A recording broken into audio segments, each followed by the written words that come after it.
तो ज्योतिष भाई सुनील में आपका स्वागत है। आज मैं आप लोगों को सिखाऊंगा कि गर्भाधान के विषय में। जैसे कोई यजमान आपसे पूछने आ गया, गुरुजी बताइए कि हमारे यहाँ संतान के बारे में हम सोच रहे हैं, और वो संतान हमें पुत्र होगा या पुत्री होगी, इसके बारे में आप बताएं। हम ऐसा कौन सा कर्म करें या किस दिन हम गर्भाधान के बारे में सोचें कि जिससे मुझे पुत्र की प्राप्ति हो। कोई पुत्री के बारे में पूछ सके, मुझे पुत्री चाहिए, तो पुत्री की प्राप्ति हो उसे हम कैसे देखें या किस समय हम संभोग करें स्त्री के साथ कि जब हमको इसकी प्राप्ति, संतान की प्राप्ति हो, पुत्र या पुत्री की प्राप्ति हो। देखो, हमारे ऋषियों ने हमारे लिए सब कुछ रिसर्च करके रखा हुआ है कि हम लोग उसका प्रयोग करना नहीं जानते, हम उसको जानते नहीं। हमारे यहाँ वेद है, शास्त्रों में, ज्योतिष शास्त्र में हर एक चीज का बहुत गहराई से अध्ययन किया गया है और लिखा गया है। अगर हम उसके अनुसार चलते हैं, अपने जीवन को लेकर चलते हैं, तो अपने परिवार के लिए, कुटुंब के लिए एक अच्छी उत्तम संतान को उत्पन्न कर सकते हैं। क्योंकि संतान केवल संतान पैदा कर देना ही नहीं है, संतान हमारी कामयाब होगी नहीं होगी, वो सुंदर सुशील होगी नहीं होगी, गुणवान है कि नहीं है, ये सारी चीज हमारे उसके अंदर देखी जाती है। तो परिवार के लिए, कुटुंब के लिए कैसी होगी, ये सब की चर्चा की जाती है। तो आज हम चर्चा करेंगे संतान की गर्भाधान, संतान के लिए गर्भाधान मुहूर्त के बारे में चर्चा करेंगे। तो यदि हमेशा ध्यान रखो कि गर्भाधान संस्कार, संस्कार के लिए जो मुहूर्त देखे जाते हैं उसे कैसे देखोगे। पहले ध्यान रखो कि स्त्री का जो रजो दर्शन हो, जब स्त्री अपने धर्म से, स्त्री धर्म से होती है, स्त्री धर्म समझ गए ना, जब रजस्वला हो, जब उसके मासिक धर्म प्रारंभ होते हैं, जब उसके जो मासिक धर्म जिस दिन से प्रारंभ हो, तो उससे ध्यान रखो कि प्रारंभ के जो 16 दिन होते हैं, ध्यान रखो कि जब स्त्री का जब रजो दर्शन शुरू होता है, मासिक धर्म जब उसका प्रारंभ होता है, उस दिन से 16 दिन तक ही संतान यानी गर्भ धारण करने की योग्य स्त्री रहती है। यानी रजो दर्शन के सम दिनों में ध्यान रखो, सम दिन कौन से? दूसरा दिन, चौथा, छठा, आठवां, 10वां, 12वां, 14वां और 16वां दिन। इस दिन में अगर आप जिस दिन आप उसका मासिक धर्म शुरू हुआ है, उससे दूसरे, चौथे, छठे, 8वें, 10वें, 12वें, 14वें, 16वें दिन में आप लोग करते हैं, इससे प्रसंग करते हैं, उस समय पुत्र की प्राप्ति होगी, वो पुत्रदायक समय होगा।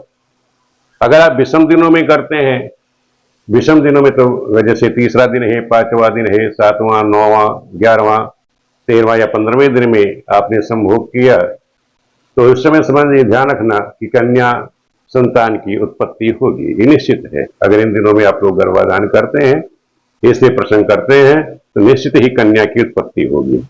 ये तो हो गई सम और विषम दिनों में पुत्र पुत्री कैसे होते हैं।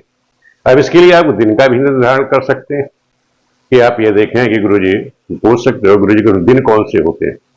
तो हमारे लिए जो शुभवार बताए गए हैं, शुभवार हमारे पास कौन से? सोमवार है, बुध है, बृहस्पति है, शुक्र है। ये 4 बार शुभवार बताए गए हैं। इन चारों शुभवार में कर सकते हैं आप।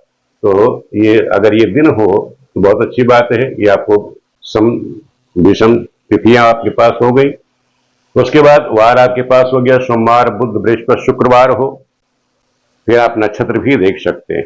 अगर आप शुभ नक्षत्र का योग करना चाहें तो देख लें, अगर इन वारों में शुभ नक्षत्र पड़ रहा हो, नक्षत्र कौन सा? रोहिणी, मृगशिरा, तीन उत्तर, हस्त, चित्रा, पुनर्वसु, पुष्य, स्वाति, अनुराधा, श्रवण, धनिष्ठा, शतभिषा, इनमें से कोई भी एक नक्षत्र पड़ रहा हो, शुभवार आपका पड़ रहा हो, दूसरा, चौथा, छठा, 8वां, 12वां दिन पड़ रहा हो, तो निश्चित ही क्या होगा?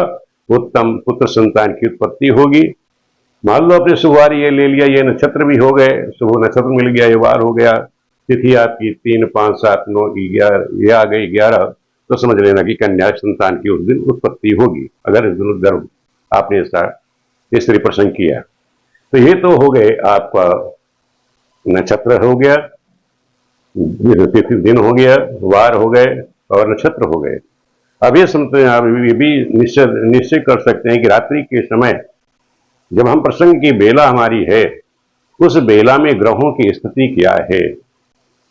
उसमें मैंने आपको कई बार कुंडली में, इस वाले चैनल में नहीं, दूसरा जो चैनल हमारा चल रहा है शिव शक्ति एस्ट्रोलॉजी, उसमें मैंने पूरी जानकारी दे रखी है, गर्भाधान के भी बारे में भी, तो उसमें भी मैंने लगन बता रखी होगी। लग्न के समय आप देखो कि रात्रि के समय जो प्रसंग का समय होता है, उस समय यदि आपकी जो लग्न है अगर शुभ लग्न रहे, शुभ लग्न कैसे देखोगे कि लग्न में ध्यान रखोगे कि केंद्र कौन सा होता है, 1 4 7 10, 1 4 7 10, ये जो बना हुआ है इसे केंद्र कहते हैं। अगर इसमें शुभ ग्रह बैठी हुई हो, शुभ ग्रह कौन से बता दिए मैंने आपसे कि सोम हो गया, चंद्र, बुध, गुरु, शुक्र, यानी शुभ ग्रह इस केंद्र में बैठी हुई हो, या त्रिकोण में बैठी हो, या 5वें 9वें भाव में बैठी हो केंद्र, या त्रिकोण में आपकी शुभ ग्रह बैठी हो। पाप ग्रह कौन सा, जैसे सूर्य है, शनि है, राहु है, केतु है, मंगल है, अगर ये 3 6 11 इसमें बैठे हो, तीसरे छठे एकादश में बैठे हो, वो लग्न शुभ मानी जाती है। और दूसरा ये समझ लो कि लगन पर जो लग्न आपने बनाए उसमें रात्रि का जो समय है, जो लग्न आप समय देख रहे, पीरियड देख रहे हैं, वृष लगन है, कुंभ लगन है, 1 से लेकर 12 तक लगने होती हैं, उस लग्न की रात्रि के समय ये देखो लग्न पर, इस लग्न पर अगर सूर्य, चंद्र, मंगल और बृहस्पति के संतान को देने वाले यही 4 ग्रह हैं। ध्यान रखना कि सूर्य पुत्र देता है, चंद्रमा कन्या देगा, मंगल पुत्र देता है, बृहस्पति भी पुत्र संतान देता है। अगर इन ग्रहों की दृष्टि लग्न पर पड़ रही है तो वो सबसे उत्तम समय होगा। अब कैसे देखोगे कि अगर जैसे सूर्य है, सूर्य की लग्न पर दृष्टि कहाँ होगी, अगर सूर्य यहां बैठ जाए, सूर्य सप्तम में बैठेगा तो सीधी दृष्टि लगन पर पड़ेगी। चंद्रमा देखे, लेकिन चंद्रमा की दृष्टि पड़ेगी तो समझ लेना कन्या होगी।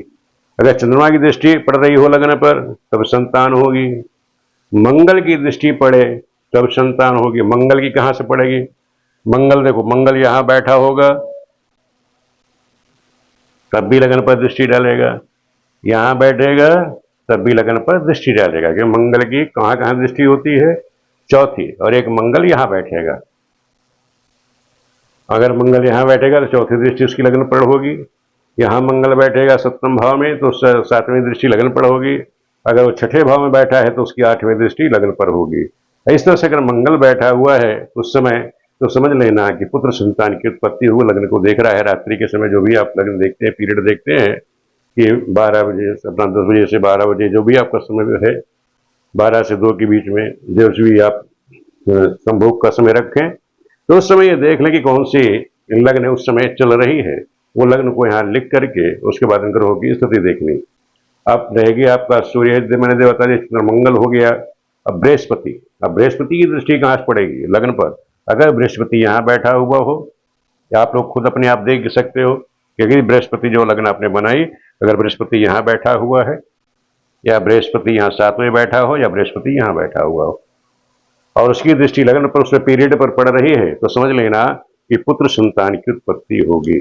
ध्यान रखो, अगर बृहस्पति की दृष्टि लगन पर पड़ रही हो, सूर्य की पड़ रही हो, मंगल की दृष्टि पड़ रही हो, मंगल उस समय यहाँ बैठा हो, 10 में बैठा हो, 7 में बैठा हो, 6ठे बैठा हो, तो उसकी दृष्टि लगन पर होगी, पुत्र संतान दे देगा।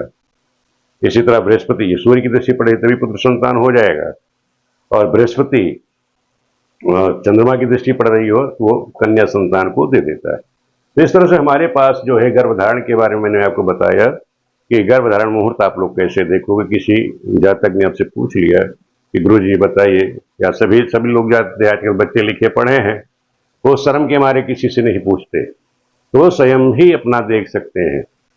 हमें कोशिश की, इसीलिए मैंने वीडियो बनाई है कि जो बच्चे आजकल लिखे पढ़े हुए हैं वो आजकल किसी से मां नहीं पूछ पाते, शर्म के मारे नहीं पूछ रहे हैं, तो खुद ही अपने आप निर्णय ले सकते हैं कि जो भी स्त्री का रजो दर्शन का समय है उस दिन से आप गिनती करिए।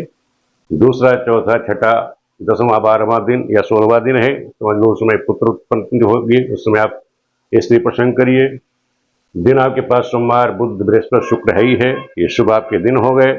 नक्षत्र मैंने आपको बता दिया, कोई पंचांग हो, या आपका मोबाइल पर भी आजकल पंचांग देख सकते हैं आप लोग कि रोहिणी, मृगशिरा, इसमें कोई नक्षत्र हो, ये जो नक्षत्र मैंने लिख दिए हैं इसमें से कोई एक नक्षत्र हो।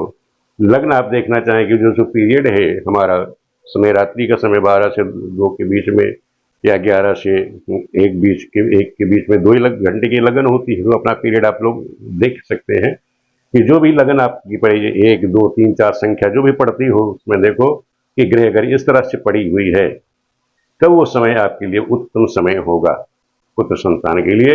इस तरह से आप लोग लग्न भी देख सकते हो, वार भी देख सकते हैं, नक्षत्र देख सकते हैं और ठीक का निर्णय ले सकते हैं। तो मेरी कोशिश है कि आप लोग अच्छी से अच्छी शिक्षा लें और अपने जीवन में उतारें। ऋषियों की बहुत बड़ी रिसर्च की आप लोगों को दे रखी है, इसका आप लोग फायदा उठाएं।